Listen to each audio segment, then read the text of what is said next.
नमस्कार भाइयों और बहनों।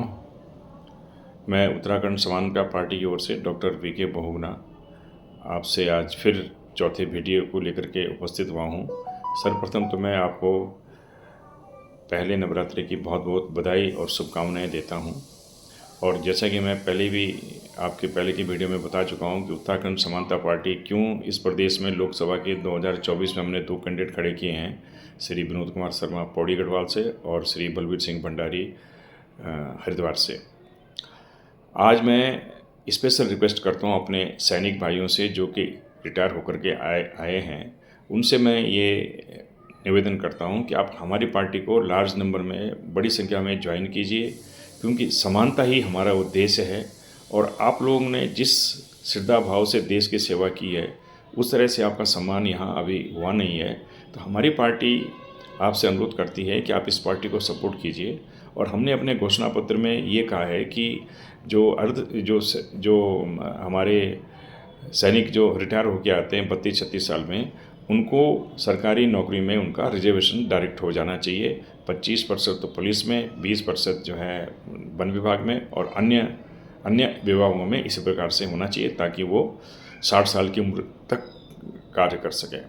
और मैंने देखा है कि आप लोग सड़कों में आते रहते हो अपनी मांगों के समर्थन में। आप हमारी पार्टी को ज्वाइन कीजिए और हमारी पार्टी के इन 2 कैंडिडेट को यहाँ से आप उनको अपना अमूल्य मत दीजिए।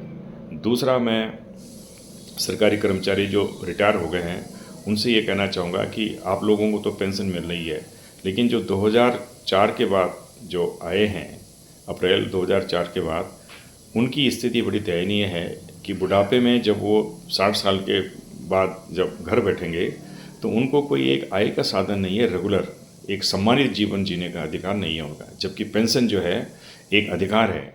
इसको सरकार ने कुछ अर्थशास्त्रियों के बहकाव में इसको ख़त्म कर दिया है। और दूसरे जो 7th पे कमीशन ने 15 साल में वॉलंटरी रिटायरमेंट का जो प्रोविज़न रखा है वो बहुत गलत है। वो जो अंग्रेज़ों के ज़माने में जो 33 साल की सर्विस काउंट होती थी उसी के अनुसार पेंशन मिलनी चाहिए।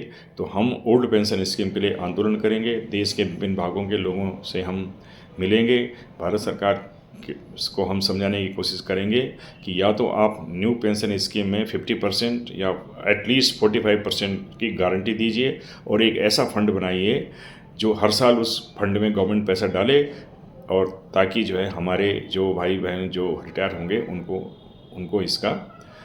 उनको एक निश्चित आय पेंशन में मिले, जो कि लास्ट सैलरी का 45 या 50% होना चाहिए। तो इसलिए आपसे मेरा अनुरोध है कि आप हमारे कैंडिडेट को इसमें अपना अमूल्य मत दीजिए।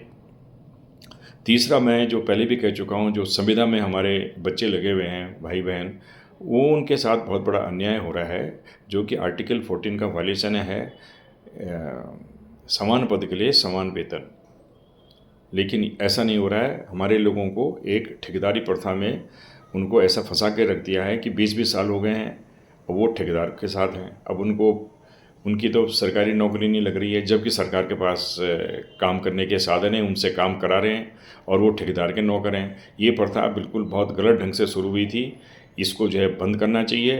और हम इस प्रथा के लिए आंदोलित होंगे, सारे देश में हम आंदोलन करने की ठान रहे हैं। अब हमारी पार्टी उत्तराखंड में जो है इस तरह की जो ठेकेदारी प्रथा को बंद करेगी, इसलिए हम सब आपसे अनुरोध करते हैं कि आप हमारी पार्टी को ज्वाइन करो, स्पेशली जो हमारे सेवानिवृत्त लोग हैं, ताकि वो लोगों को मोबिलाइज कर सकें और हमको मदद करें। आप हमको धनबल से भी मदद कीजिए।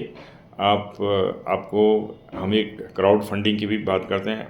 हम अपना अकाउंट नंबर हमारे जो ऑफिस बेरर हैं वो आप लोगों को विभिन्न स्रोतों से भेजेंगे। आप उसमें 10 रुपये, 15 रुपये, 50 रुपये दे करके हमारी सहायता कीजिए, ताकि एक ऐसा मूवमेंट बने जो समानता की आधारशिला इस प्रदेश में रख सके और हम एक खुशहाल प्रदेश की नींव रख सकें। और इस तरह के जो भ्रष्टाचार स्कैंडल यहाँ हो रहे हैं वो बिल्कुल बंद हो जाएं और अच्छे नेता हम बने। और जो भी राष्ट्रीय पार्टियाँ यहाँ पे और दिल्ली में शासन करेंगी, हम एक प्रेशर ग्रुप के रूप में उनको सही पॉजिटिव दिशा में ले जाते हुए हम उनका समर्थन भी करेंगे, और जहाँ पे वो गलत है उनको हम विरोध करते हुए उनसे रिक्वेस्ट करेंगे कि आप सही दिशा में चलिए। आइए सब लोग उत्तराखंड समानता पार्टी को ज्वाइन करें और हमारी इन 2 नौजवानों को इनके अंदर जो एनर्जी है वो किसी नौजवान से कम नहीं है। धन्यवाद।